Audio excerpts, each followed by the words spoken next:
الرحيم ولقد ذرأنا لجهنم كثيرا من الجن والإنس لهم قلوب لا يفقهون بها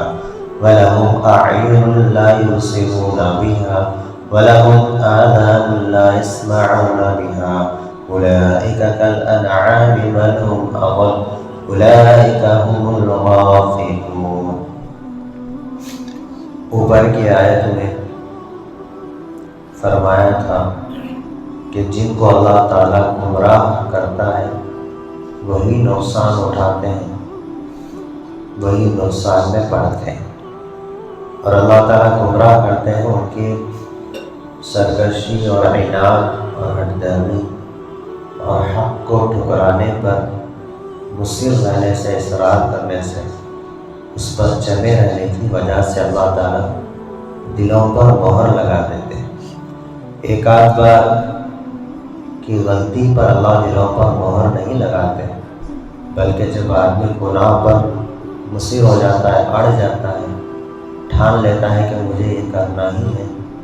اور نیکی کی طرف آنا نہیں ہے، حق کی طرف آنا نہیں ہے۔ اب اس آیت میں اس بات کو واضح فرما دیا گیا کہ اللہ تعالیٰ کس طرح کے لوگوں کو گمراہ کرتے ہیں۔ تو فرماتے ہیں کہ اللہ تعالیٰ ایسے لوگوں کو گمراہ کرتے ہیں جو اللہ تعالیٰ کی عطا کی ہوئی، بخشی ہوئی، دی گئی قوتوں کو اور صلاحیتوں کو ٹھیک استعمال نہیں کرتے۔ اللہ تعالیٰ نے توحید اور رسالت کو تسلیم کرنے کے لیے قرآن مجید میں عقلی دلائل بھی دیے ہیں، تاکہ جن لوگوں کو نقلی دلائل یعنی آیت یا حدیث پر اعتماد نہ آتا ہو، وہ لوگ اللہ تعالیٰ کی بنائی ہوئی مخلوقات میں غور و فکر کر کے اللہ کی توحید تک پہنچ سکتے ہیں، لیکن وہ اس طرف کان نہیں دھرتے، متوجہ نہیں ہوتے، اللہ تعالیٰ کی مخلوقات میں غور و فکر نہیں کرتے۔ اللہ تعالیٰ فرماتے ہیں افلا ينظرون الى الابل كيف خلقت والى السماء كيف رفعت والى الجبال كيف نصبت، کیا یہ لوگ اونٹ کی بناوٹ کو نہیں دیکھتے، آسمان کو نہیں دیکھتے، زمین کو نہیں دیکھتے کہ ان کو ہم نے کس طرح انوکھے انداز میں بنایا ہے؟ اگر یہ دیکھ لیتے عبرت کی نگاہ سے تو پھر ان کا دل اس طرف کو ابھارتا کہ ان کا بنانے والا کوئی ہے، خالق کوئی ہے جو تنہا اکیلا ہے۔ اگر دو ہوتے تو پھر فساد ہو جاتا، کیونکہ کسی ایک ادارے کے دو ناظم تو پرنسپل تو اونر نہیں ہو سکتے، کیونکہ وہ ہو گئے تو فساد ہوگا، تو پوری کائنات کے بھی دو معبود نہیں ہو سکتے۔ تو اللہ تعالیٰ فرماتے ہیں کہ ہم نے انہیں جو صلاحیتیں دی ہیں، جو حق تک پہنچنے کے جو راستے دیے ہیں، یہ راستے انہوں نے خود سے بند کر رکھے۔ وہ راستے کیا ہیں؟ ایک تو اللہ نے دل دیا ہے کہ وہ دل سے سوچ کر کام لے سکتے ہیں، لیکن وہ ایسے ہیں گویا وہ دل نہیں ہے۔ اور اللہ نے آنکھیں دی ہیں کہ وہ اللہ کی مخلوقات میں غور و فکر کرتے ہیں، لیکن وہ حق اور صداقت کی نشانیوں کو نہیں دیکھتے ہیں، وہ صرف ظاہر کو دیکھتے ہیں۔ یہ سمجھتے ہیں کہ جو کچھ ہو رہا ہے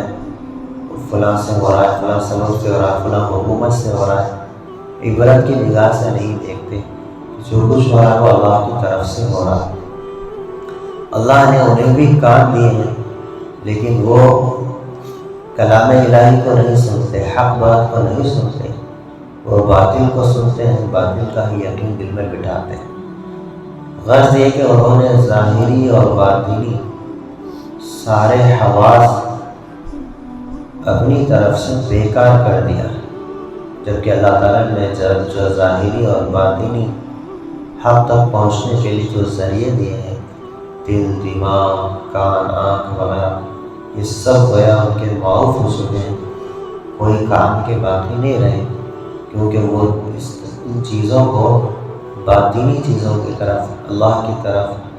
پیدا کرنے والے کی طرف ان کو نہیں لگاتے، صرف نہیں کرتے، سوچتے نہیں۔ تو اللہ تعالیٰ فرماتے ہیں کہ ظاہری اور باطنی اعضاء کا صحیح استعمال نہ کرنا یہ انسانوں کا کام نہیں ہے، بلکہ یہ حیوانوں کا کام ہے کہ دماغ سے سوچنا، دل میں بات کو بٹھانا، عبرت کی نگاہ سے دیکھنا، حق بات کو سننا، یہ کام جانور نہیں کرتے،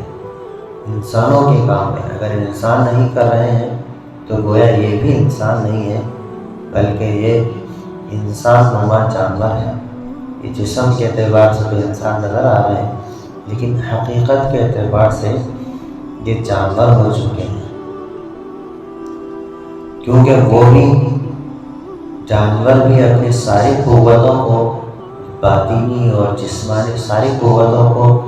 صرف کھانے پینے کی ضروریات میں خرچ کرتے ہیں، اپنی رہائش گھر بنانے کی یہ ساری چیزوں میں خرچ کرتے ہیں، اور اپنی نفسانی خواہشوں کے لیے یہ جتنے بھی جانور کے اعضاء ہیں وہ خرچ ہوتے ہیں۔ ایسے ہی انسان کرتا ہے جو مقصد حیات کو نہیں پہچانتا اور جو حق کو نہیں سمجھتا۔ بلکہ اللہ تعالیٰ فرماتے ہیں کہ یہ سچ پوچھو تو یہ لوگ جانوروں سے بھی زیادہ گمراہ اور ناکارہ ہو چکے ہیں۔ کیوں ہوئے؟ اس وجہ سے کہ جانور تو اپنے مالک کے اشارے پر چلتا ہے، کہ چرواہا لکڑی سے، لاٹھی سے جس طرح گھمانا چاہے اپنے جانوروں کو، چوپایوں کو گھماتا ہے، اور جانور مالک کے اشارے پر چلتا ہے۔ لیکن انسان یہ ایک ایسا کمبخت ہے جو اپنے مالک حقیقی یعنی اللہ کے حکم پر نہیں چلتا، اللہ کے حکم سے بھی وہ اپنے کانوں کو بند کیے ہوئے ہیں، اور اس وجہ سے انسان جانور سے بدتر ہو جاتا ہے، کیونکہ جانور کو جس مقصد کے لیے بنایا گیا ہے وہ اپنے مقصد میں لگے ہوئے ہیں، اور انسان کو جس مقصد کے لیے بنایا گیا ہے وہ اپنے مقصد میں لگا ہوا نہیں ہے، اس وجہ سے یہ جانور سے بدتر ہو گیا۔ اس کے علاوہ یہ کہ جانور تو اپنی قوتوں سے ٹھیک کام لیتے ہیں، یعنی جن اعضاء کو جس کے لیے بنایا، اللہ نے ان کے جسم کو آزاد بنایا ہے، یعنی وہ آزادی کے ساتھ جہاں چاہے کھا سکتے ہیں، جہاں چاہے پھر سکتے ہیں، اور جہاں چاہے اپنے خواہش پوری کر سکتے ہیں۔ اس طرح اللہ نے ان کے اعضاء کو بنایا ہے، تو وہ جسم کی اعضاء اور اپنی صلاحیتوں کو جس غرض سے بنایا ہے وہ اس میں استعمال کرتے ہیں۔ یہاں تک کہ کوئی جانور کسی دوسرے کی چراگاہ میں چلتا ہے تو پھر سزا جو دی جائے گی اور اس کا تاوان جو لیا جائے گا، اس کی بھرپائی جو کی جائے گی، وہ جانور کے مالک سے لی جاتی ہے، نہ کہ جانور سے، کیونکہ وہ اس چیز کا مکلف ہی نہیں ہے۔ تو وہ اپنی صلاحیتوں کو اللہ نے جس انداز سے، جس غرض سے بنایا ہے، جس مقصد کے لیے بنایا ہے، جانور اس مقصد میں لگا رہا ہے۔ لیکن انسان ایک ہے جو اپنی ساری علمی، اخلاقی اور روحانی صلاحیتوں کو تباہ کر رہا ہے۔ جس مقصد کے لیے اللہ نے بنایا ہے اس مقصد میں صرف نہ کر کے، خرچ نہ کر کے، جن سے اللہ تعالیٰ نے خاص طور پر ان نعمتوں سے اللہ نے انسان کو نوازا ہے۔ عقل دی ہے اللہ نے انسان کو جو جانوروں کو نہیں دی، سوچنے کی، سمجھنے کی صلاحیت دی ہے، اور اچھے انداز میں بنا ہوا بدن دیا ہے، پھر بھی وہ لوگ اس طرف متوجہ نہیں ہوتے۔ ایسے لوگوں کو دیکھ کر ہر شخص یہی کہے گا کہ یہ لوگ اپنے آپ کو مقصد حیات کو بھلا کر، عبادت سے اپنے آپ کو بچا کر توحید اور رسالت اور نہ اپناتے ہوئے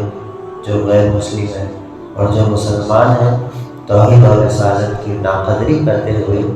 اپنے آپ کو دوزخ کا ایندھن بننے کے لیے گویا یہ پیدا کیے گئے ہیں،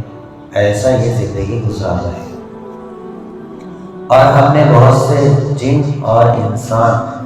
دوزخ کے لیے پیدا کیے ہیں، ان کے دل ہیں لیکن ان سے سمجھتے نہیں، ان کی آنکھیں ہیں مگر ان سے دیکھتے نہیں، اور ان کے کان ہیں مگر ان سے سنتے نہیں۔ یہ لوگ چار پایوں کی طرح ہے بلکہ ان سے بھی زیادہ گمراہ ہیں۔ یہی لوگ ہیں جو غفلت میں پڑے ہوئے ہیں۔ اللہ رب العزت سے دعا کرتا ہے سب کو دنیا کی غفلت سے نکال کر آخرت کی تیاری